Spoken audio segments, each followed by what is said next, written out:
Chapter 5. The castle loomed behind them, its towering spires silhouetted against the midnight sky.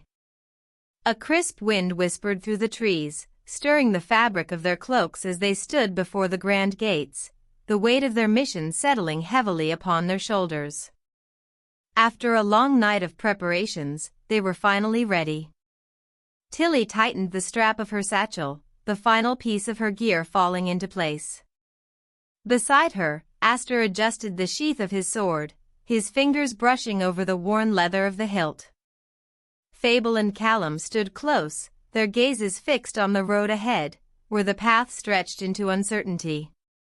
They had gathered what provisions they could carry, their weapons secured, their determination unwavering. The task before them was clear: seek counsel and protection from the great sorcerer Vaelorian.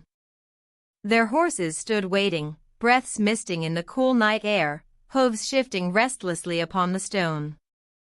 The fine garments of court had been left behind, traded for something more practical: sturdy tunics, thick cloaks, boots made for the long roads ahead. There was no telling what dangers awaited them beyond these gates. But there was no turning back now. Aster cast a glance at Tilly and felt something in him shift. She had always been the vision of regality, flowing gowns, jeweled circlets, silks that shimmered like morning light. A princess in every sense of the word. But now she was something else entirely. The moonlight draped over her like silver, accentuating the sharp contrast between the girl he had known and the warrior before him. Gone were the delicate silks, replaced by a fitted leather tunic that hugged her frame, its supple material molding to the curves of her form. The neckline dipped just enough to reveal the elegant slope of her shoulders, bare and inviting, like the untouched surface of a river at dawn. Her neck, long and poised, still carried the elegance of royalty, but tonight, there was something different about it, an allure of strength, of quiet defiance against fate. The leather trousers clung to her like shadows, emphasizing the toned physique of a rider ready to face the unknown. Every step she took in those knee-high boots sent a jolt through him, an effortless blend of danger and beauty, a vision of adventure sculpted into human form. By the gods! Aster swallowed hard, forcing down the warmth that rushed to his skin, the forbidden feeling stirring in his chest. This was madness. She was the future queen of Etherwyn. A princess destined for a prince or a king, not for a newly knighted warrior still proving his worth. He clenched his jaw, forcing himself to look away. Whatever this feeling was, it had no place here. Not now. Not ever. Drawing a sharp breath, he steadied himself and turned back to the group. "We ride through Etherwyn, not the lands of Duskmoor," he said, his voice even, his mind willing itself back to the road ahead. "For that, we should find some measure of safety. The three wise mages and the great sorcerer Vaelorian dwell within our kingdom's borders. Our journey should not be one of peril." And yet, even as the words left his lips, uncertainty lingered. The sage's revelations had stirred the waters of fate, and Duskmoor did not sit idly when the tides shifted. Who can say what dangers lurk in the shadows now? He glanced between them, his gaze settling on each of their faces in turn. "We must stay vigilant. If they seek to halt our path, we must be ready." His fingers curled around the reins of his horse, a silent vow forming in his mind. "Keep your senses sharp. Trust your instincts.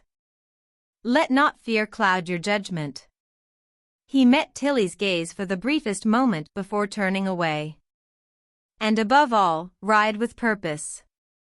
The moon cast a gentle glow over the castle grounds, bathing everything in silver light.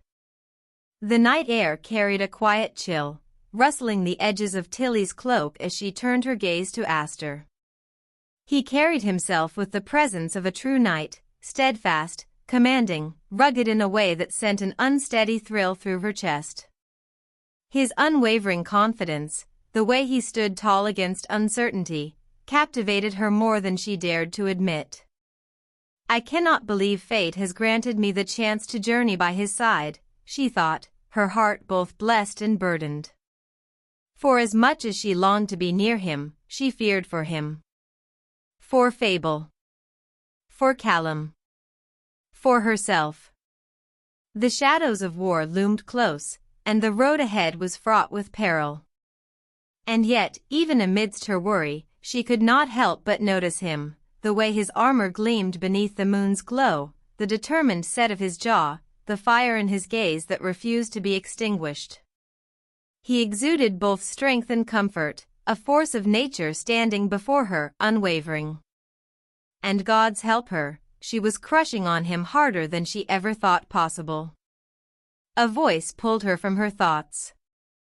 Fable. Callum shifted awkwardly beside her, rubbing the back of his neck as he regarded their friend.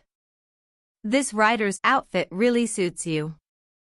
Fable turned to face him, her expression unreadable for a moment before she arched a brow, amused. You look ready for anything, Callum continued. I almost didn't recognize you.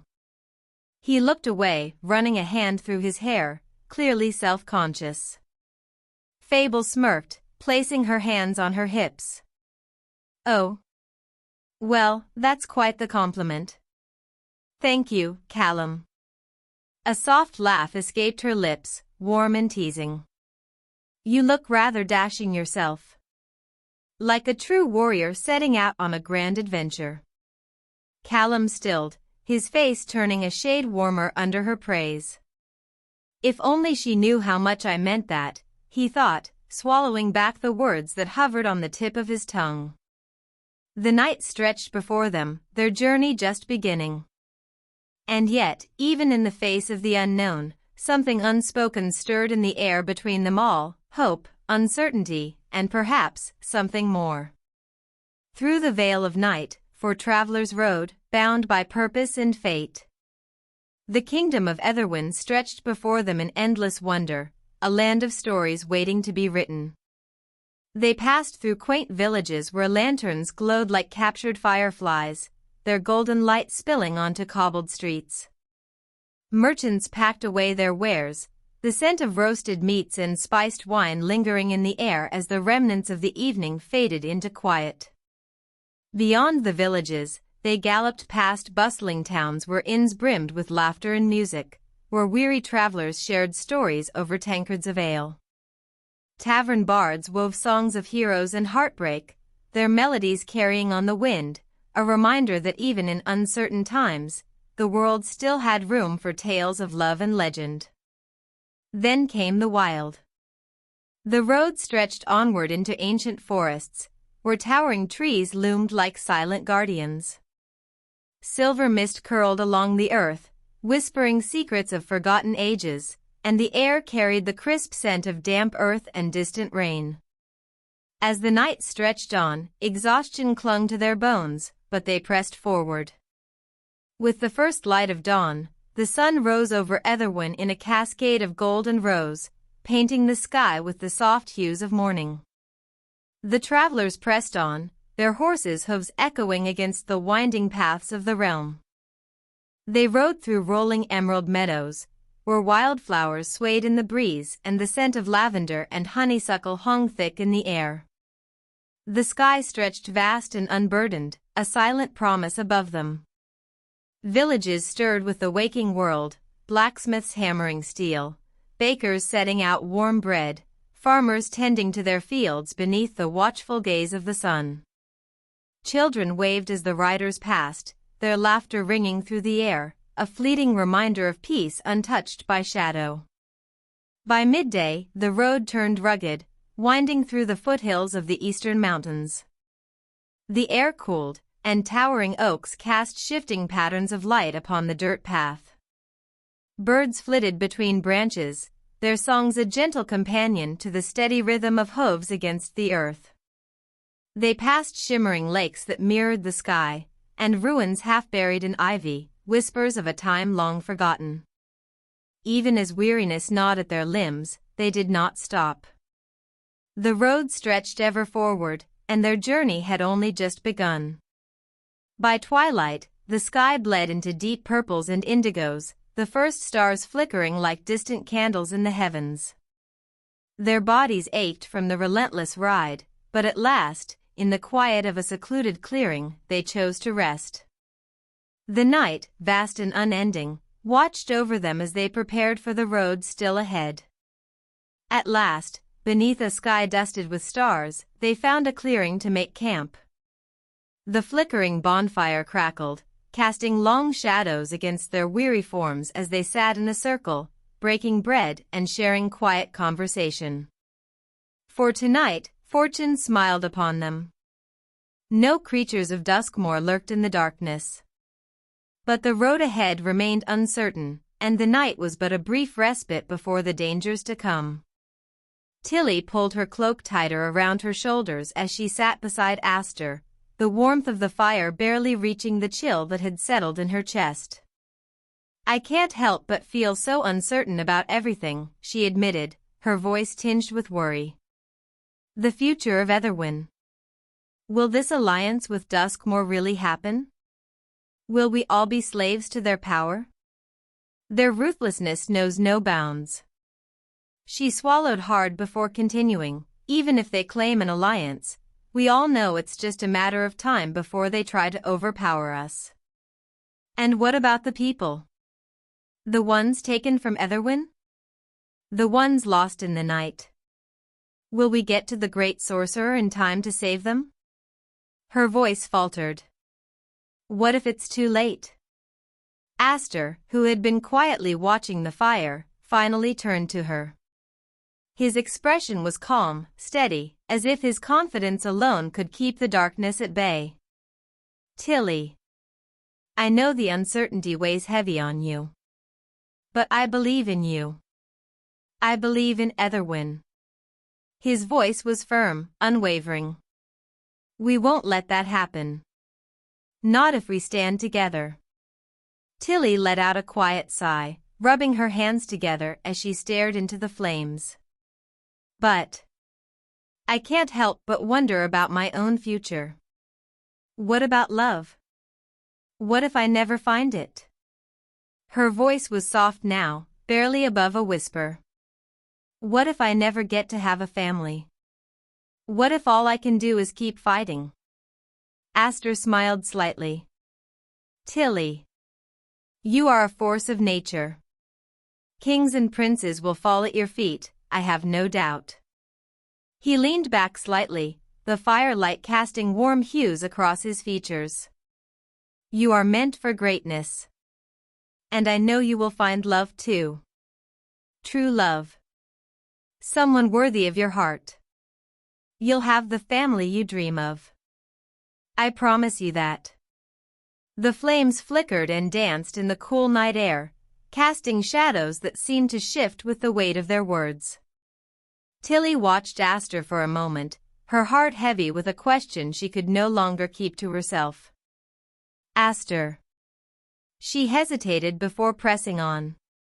"You're risking your life for Etherwyn, for us all. But wouldn't you rather be home? To be with your future wife? Your children?" Aster was silent for a long moment, his gaze distant. Then, with a slow shake of his head, he replied, I never believed in true love, Tilly. It always seemed so distant, so out of reach." His voice was quieter now, more vulnerable. "To me, love felt like something transactional. For convenience. For status." He exhaled, as if the confession had been heavy on his soul. "Women always flocked to me because I was training to be a knight. Because of my status. Not for who I truly am." His eyes met hers, and for a brief moment there was something raw in his gaze. "True love? I don't think it's something I'll ever experience. It seems impossible, like a fairy tale." Tilly's heart ached at his words. "Don't give up hope, Aster," she said softly. The right person can come along when you least expect it, and you won't even know it at first. She felt heat rise to her cheeks as she spoke, her words catching in her throat. Quickly, she looked down, trying to hide the blush that threatened to give her away. Aster studied her for a moment, tilting his head. You think so? Tilly nodded, gathering her courage. I do. The right person can always surprise you when you least expect it. A small smile played at her lips. You are brave, Aster. Confident, without being egotistical. You have this enthusiasm for life. She took a breath before continuing, and you're protective of others, even when it's hard. She looked up at him then, her eyes warm despite the cool night air. You're fiercely kind, and well, you try to be funny. She let out a soft laugh. But you're definitely not. Aster scoffed, placing a hand on his chest in mock offense. Not funny, huh? Well, I suppose my humor is a rare treasure. He smirked. Hard to appreciate at first but worth the effort. Tilly giggled, shaking her head, and Aster laughed along with her, his cheeks flushed from her words. Their laughter faded into the night air, and for a moment, the world felt lighter. They shared a lingering gaze, eyes meeting for a brief second before they both quickly looked away, cheeks warm with unspoken words hanging between them. Tilly let out a small laugh, shaking her head. I didn't mean it like that. Aster chuckled, his eyes gleaming with amusement. I know, but you're right, I'll never be the funny one. His voice was laced with playful acceptance, his smile lingering as he glanced down. Tilly stole a glance at him, her gaze lingering just a little too long before she quickly looked away. For a brief moment, the world around them seemed to soften, the fire crackling gently between them. But the quiet didn't last long. A few feet away, Fable and Callum finished tending to the horses and made their way back to the fire. The night remained peaceful, yet the weight of their journey and the dangers ahead pressed upon them like an unseen force. Fable nudged Callum, a mischievous glint in her eyes as she whispered, Look, I think Tilly and Aster are having a moment. Callum followed her gaze, observing the two with mild amusement. They would look like such an adorable couple if they just admitted their feelings for each other, Fable added, crossing her arms with a knowing smirk. Callum chuckled. I have a feeling they'll bond even more during this journey. With everything going on, there's no avoiding it. Oh, absolutely, Fable agreed. There's just something about the way they look at each other. She bounced slightly where she sat, giggling, before breaking into a soft laugh. Callum shook his head, his own laughter mixing with hers. But as the laughter faded, something in Callum's expression shifted. The light-heartedness in his features dimmed, replaced by a quiet hesitance. His fingers fidgeted with the hem of his tunic, a habit he only displayed when something weighed on his mind. He exhaled deeply, steadying himself. Speaking of admitting feelings. Fable blinked, tilting her head at him. Callum? A hush fell over the camp, only the soft crackling of the fire filling the space between them. With everything happening, Callum began, his voice quieter now. The coming war. The people taken from Etherwyn, the kidnapped. He hesitated, glancing at her before continuing. I don't know what the future holds. But there's something I've been meaning to tell you. Something I've had in my mind for a few years now. Fable stiffened slightly, her arms dropping to her sides. Callum. She murmured. What is it? Her voice was barely above a whisper, but Callum could hear the uncertainty in it. The firelight danced in her eyes, reflecting the flicker of emotions she couldn't quite name.